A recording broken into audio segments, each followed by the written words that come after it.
Oke, halo Sobat Blessed People dan koi lover dimanapun berada. Sore ini saya dan Norma belum ditemenin oleh host kesayangan kita ya. Masih agak sibuk lagi dia. Ya, sore ini kita mungkin akan bahas beberapa poin mengenai jenis ikan koi terutama. Dan bagaimana memilih jenis ikan koi ini yang bagus. Sekali lagi kalau bagus itu kan relatif. Kalau jelek itu mutlak gitu ya. Jadi kita selalu bahasnya yang bagus-bagus aja seperti itu. Nah, nanti jenis koinya itu apa? Dan kebetulan ikan ini saya sangat suka dan recommended sekali. Terutama mungkin buat teman-teman yang kadang masih memandang beberapa koi lokal ini yang dengan kualitas yang ini apa bisa ini Pak, bisa bagus nggak, bisa jumbo nggak, bisa bla bla bla nggak. Nah, kebetulan ada satu ikan yang sangat worth it sekali. Dan kita akan bahas sore kali ini. Nah, seperti apa ikannya sampai nanti proses masukin ke kolam yang baru, yang 35 ton. Kita nanti akan simak sama-sama ya. Yang pasti teman-teman tonton terus, ikutin terus. Jangan kemana-mana. Dan semoga nanti video dari kami setelah ini bisa bermanfaat buat teman-teman koi lovers dimanapun berada.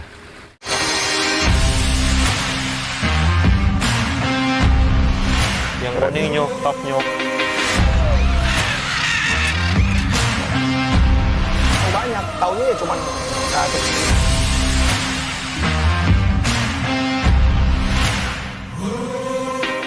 Oke, nah ini salah satu jenis ikan koi yang mungkin Norma dan teman-teman ini juga salah satu yang paling banyak digemari oleh koi lovers.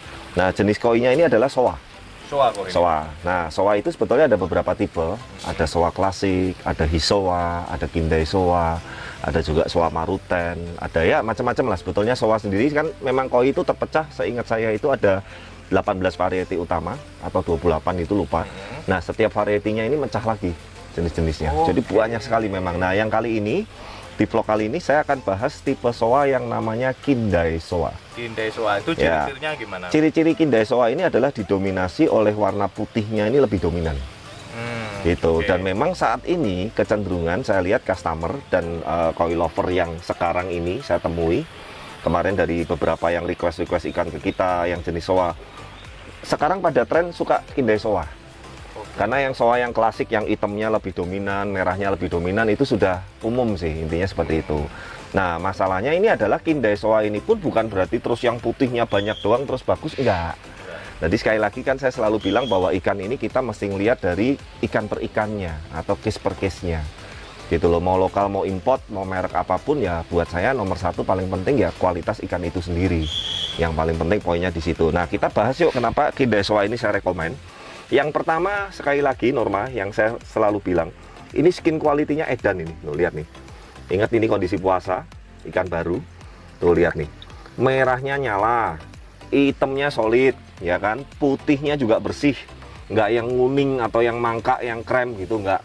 Ya kan, skin quality-nya bagus. Jadi kualitas warna beni, sumi maupun siroji putihnya ini, ikan ini worth it sekali lah, rekomen sekali. Nah, yang kedua adalah anatominya. Ini ikan male, jantan fix. Ya, ukuran saat ini 40-an, hampir 40, nanggung sekali. Makanya mau saya show-in, saya pikir udahlah gedein lagi dulu biar lebih improve. Dan ini masih available ya. Jadi buat teman-teman yang suka koleksi soa yang kualitas SQ premium, nah ini ikan ini saya rekomen sekali. Dan kalau Norma perhatikan nih, yuk kita review sama-sama. Pertama, ingat kalau kita mau cari soa, perhatikan letak warna kohakunya dulu. Nah, warna merah dari kindai soa ini mulai dari kepala, tengah, badan tengah sampai belakang, ini proporsionalnya enak. Nah, saya kasih tahu, saya ngomong apa adanya, sebetulnya masih kurang sedikit. Kalau di pangkal ekor belakang ini ada merahnya juga, kelar.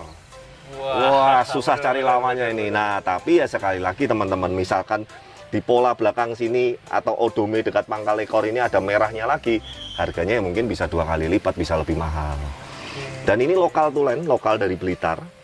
Usia kurang lebih juga 1 tahun lebih sedikit, masih belum terlalu tua. Karena salah satu ciri ikan muda ini kualitas skin dan kualitas warnanya ini kelihatan lah. Kalau ikan makin tua kadang biasanya kualitas warna dan skin ini sudah mulai drop. Ya, ini ibaratnya kalau orang ini lagi ranum-ranumnya nih, ibaratnya lagi top performnya gitu. Nah, kita nanti akan finishing sedikit lagi, terutama untuk meningkatkan kualitas tone color warnanya dan skinnya sama improve bodinya sedikit. Ya, sebetulnya sih rencana minggu depan ini mau saya masukin ke show Ponorogo. Cuman karena memang terus terang kok ya belum ada penawaran yang cocok. Yang nawar sebetulnya udah banyak banget, tapi ya memang terus terang mohon maaf teman-teman ya. Terkadang jangan menilai, oh ini ikan lokal kok harganya segitu. Ya kembali lagi lihat kualitasnya.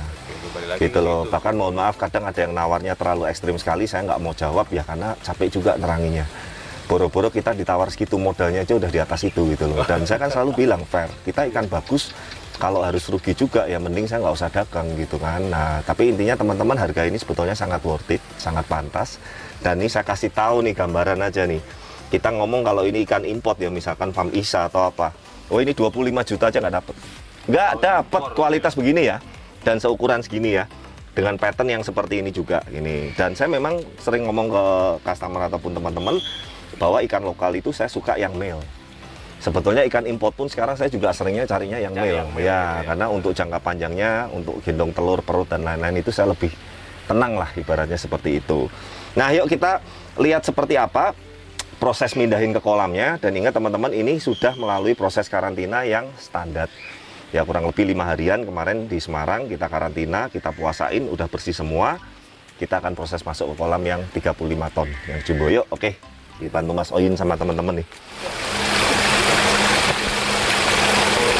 Ya, nah ini kolam yang paling baru di fasilitas Blaze Koi Center yang kedua ya, Norma ya. Mungkin buat sekedar teman-teman yang mungkin masih baru atau barusan nonton, kita bikin 3 kolam di fasilitas baru dan ini yang paling baru. Paling gede. Ya, paling gede juga. Ini usia running dengan isi ikan ini kurang lebih 1 bulanan. 1 bulan. Ya, nanti next video saya pengen bikinin backwash pertama nih kolam ini. Seperti apa, ya kan? Seru juga kan, belum pernah kan? Nah ya, kita pindahin, set, kita bilas PK seperti biasa. Cus, tuh lihat tuh. Gila ini. Ini saya kalau bilang ikan import aja pasti pada percaya gitu loh. Nah, karena mindsetnya begini loh. Orang ini masih mindsetnya ini bahwa import pasti bagus, lokal pasti jelek. Kedepannya bakalan import lebih gede. Ya, semua beranggapannya seperti itu. Makanya kadang ikan import yang dengan maaf kualitas yang menurut saya nggak layak pun gara-gara merek importnya, kadang orang lebih suka beli yang itu gitu. Kalau saya sih beli ikan lihat ikannya, bukan beli merek lokal atau importnya gitu kan. Kembali lagi kan kita ya sesuai kualitasnya, sesuai harganya. Yang penting pantas dan suka ya sudah. Kalau saya nggak terlalu banyak rewel atau pertanyaan lah. Tuh lihat tuh, punuknya aja udah mulai naik, kelihatan nggak? Citainya itu loh, apa sih istilahnya jenongnya itu udah mulai naik, ya kan? Dan ini jujur selama di petani belum pernah kemasukan makanan enak. Ya serius, nanti kita akan update. Yang pasti ikan-ikan dari sini pun sebetulnya udah banyak yang perubahannya cukup drastis. Kalau Norma inget nih, karasi ini yang mango ini, sekarang lihat di badannya tuh, wih gila kan, edan gini. Kayak kapal selam lah, nanti saya simpen untuk show di Semarang. Mungkin barangkali kalau teman-teman mau cari amunisi yang ikan satu warna, kita ada beberapa yang rekomen, yang kita rekomendasikan untuk show di Semarang bulan depan. Nah, lihat nih 1 bulan running, beningnya kayak begini, lihat. Ya kan, padahal ini inget loh, full outdoor, teman-teman dikasih shoot, kita tanpa penutup sama sekali, panasnya di Semarang lagi ngeri. Ya kan, lagi ekstrim, kadang hujan terus, kadang panas lagi, hujan lagi, panas lagi. Tapi itu tadi yang saya bilang, kenapa ini kolam bisa tetap bening dan jernih? Karena saya main di media filter. Dan saya terus terang untuk media filter ini termasuk budgetnya cukup tinggi. Gitu. Nah sekali lagi teman-teman, kalau ada, wah Pak pakai ini aja murah bagus ya monggo. Karena kan kalau saya dari pengalaman saya, kita udah paten pakem pakai seperti ini. Gitu loh. Dan tantangan untuk kolam outdoor ini memang lebih besar daripada kolam indoor atau kolam yang ada atapnya. Ya itu lebih gampang. Nah 1 bulan ini air sudah sebening ini, tapi Norma percaya saya ini belum maksimal mecernya. Kayak gini belum maksimal. Belum maksimal. Nanti tunggu bulan kedua, bulan ketiga dah. Lebih nyes lagi, lebih kristal lagi. Gitu. Kebetulan kan kita habis running beberapa kolam baru di customer Semarang, ada di Kendal juga, ada di kota Jakarta juga kan. Makanya kan saya ngomong, Pak ini udah bening, tapi tetap sabar. Pakan pun jangan terlalu dipus dulu. Sampai benar-benar media ini benar-benar jadi stable meter, itu kurang lebih itu 2 bulanan, 3 bulanan. Ya, tapi kalau kolamnya sistemnya bener, 1 bulan pertama udah kelihatan gitu loh. Bahkan kalau Norma ngikutin kan video-video kita, running seminggu, running 2 minggu itu kan kita update terus. Dan air nggak ada yang jelek, nggak ada ngedropnya ya kan. Ini belum pernah saya ganti sama sekali ya, nanti mungkin sebulan lagi lah ada beberapa yang air mau saya buang, mungkin sampai 30% saya refill air tangki gunung lagi. Itu wajib Bu, atau nggak wajib, tapi karena sekali lagi saya punya standar air yang memang patokan saya nyesnya seperti ini.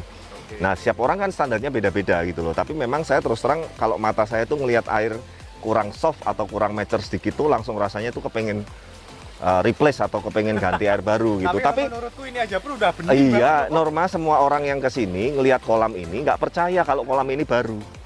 Dipikir ini kolam usianya udah 5 tahun, udah 10 tahun. Ya borong-borong, Norma tahu sendiri ini aja baru sebulan kan jadinya runningnya gitu loh. Tapi ya itu tadilah teman-teman. Makanya mohon maaf teman-teman, saya kadang dikonsultasiin panjang lebar lewat WA. Bukan saya nggak mau jawab, terlalu panjang dan terlalu kompleks yang saya jelaskan. Jangankan orang yang belum ketemu saya tapi hanya lewat WA apalagi telepon. Wong mandor saya, tenaga saya aja kadang bingung gitu loh Mas Yan, ngerti kan? Padahal ketemu saya langsung di lapangan, kita langsung rembukan, ini pipanya pakai sekian ini bottom drainnya sekian, ini pompanya sekian, ini anunya sekian. Dia aja masih pusing kok ikut saya udah tahunan. Nah apalagi orang yang ibaratnya cuma nanya saya via WA panjang banget ya, saya cuma jawab mau apa, saya nggak bisa bantu jawab karena saya nggak mau juga nanti jawaban saya ternyata hasilnya salah. Nah gitu ya. Oh, aku dapat Yes. dari sini malah Dari jelek. Bleskoi katanya begini kok ternyata setelah diaplikasikan kok jelek. Nah makanya saya nggak mau komen gitu loh, bukan saya nggak mau bagi ilmu, tapi ilmu yang benang merahnya yang standar-standarnya udah saya kasihkan gitu loh. Bahkan kita ada satu video yang standar kolam koi yang benar, itu kan bisa direview di sana. Nah saran saya, pakailah pemborong atau kontraktor kolam yang memang profesional. Sebetulnya di kota-kota teman-teman semua udah banyak kok gitu loh. Gitu loh, sudah banyak sekali. Nah ini sekarang skimmer nih, kemarin ada yang nanya ke saya, Pak skimmer saya kenapa nggak jalan? Ya bingung juga kan. Lah kok nanya saya gitu loh. Nah dulu yang buatnya sama siapa? Nah skimmer yang standarnya bener begini nih Norma. Tuh. Sampai gini ya kok ya. Kenceng. Nah ini saya kasih tahu aja supaya teman-teman mungkin minimal ada perbandingan lah. Kolam ini kan totalnya filter sama kolam ini 35 ton. Kolam ini dengan kapasitas pompa itu minimal 1 jam harus sirkulasi 1 kali. Satu kali. Contohnya kolam ini 25 ton, filternya 10 ton kurang lebih kan. 35 ton lah pokoknya kolam sama filter, tepatnya saya lupa. Pompa saya pakai 2. Yang satu kapasitas 28.000 yang utama, yang satu lagi 15.000. Jadi kalau 28 ditambah 15 kan 43. Nah, jadi 1 jam dia sirkulasi 1 kali lebih. Nah, setelah sirkulasinya benar, arusnya juga harus benar. Arus itu yang buat, nah alurnya muternya air di kolam. Nah, setelah arus dan sirkulasi benar, medianya harus benar. Kan seperti itu. Lah sekarang pertanyaannya, kalau teman-teman ada problem kolamnya yang lama ataupun bikin dengan siapapun terus nanyanya ke saya, lah saya kan nggak ngerti semua hitungannya di sana berapa awalnya. Oke, entah saja bisa yang salah di Nggak tahu. Nah, kemiringan atau kolamnya, apa. sirkulasinya, chambernya, Kolamnya kurang pompanya kurang gede. pompanya kurang besar. Ya intinya kalau saran saya dulu buatnya sama siapa, ya coba dikonsultasiin dan dibenahin dengan yang membuat. Oke. Kan lebih enak malahan gitu loh. Contohnya begini, saya kalau punya masalah nih udah biasa dengan dokter A, terus saya nggak ada hujan nggak ada angin, dokter yang nggak ngerti historinya saya nanya langsung, kan juga nggak ketemu kan seperti itu kan. Nah intinya kan mendingan ke dokter yang sebelumnya. Jadi sekali lagi kalau Mama tadi nanya nih, shoot lagi skimmernya kenapa bisa kencang seperti ini sehingga kotoran melayang nggak ada, kotoran yang di bawah pun nggak ada karena bottom drain juga kasih 3. Intinya itu tiap kolam tiap case beda-beda.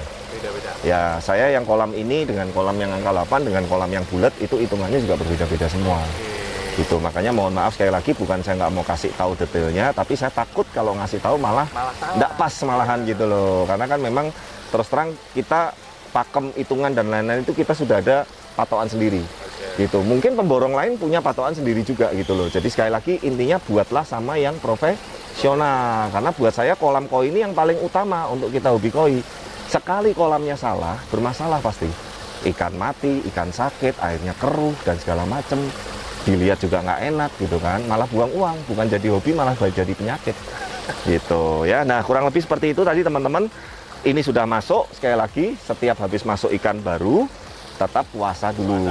1 sampai 2 hari ke depan. Kalau nanti ikan baru sudah membaur, sudah berkoloni dengan ikan-ikan yang lama, tidak ada tanda-tanda stres, merah, dan lain-lain, baru kita mulai makan.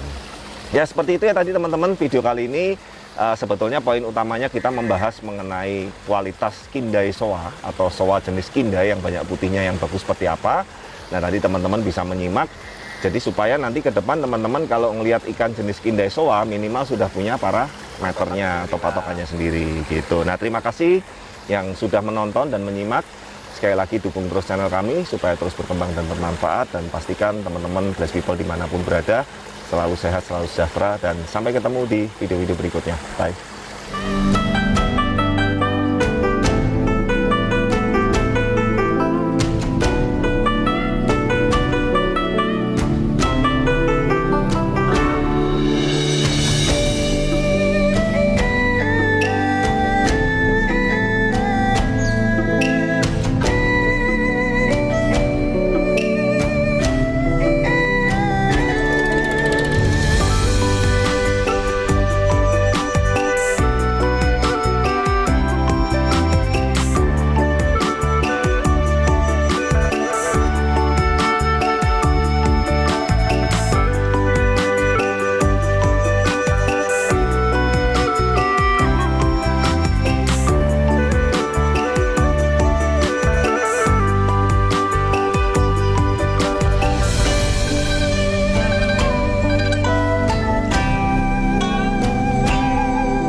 No.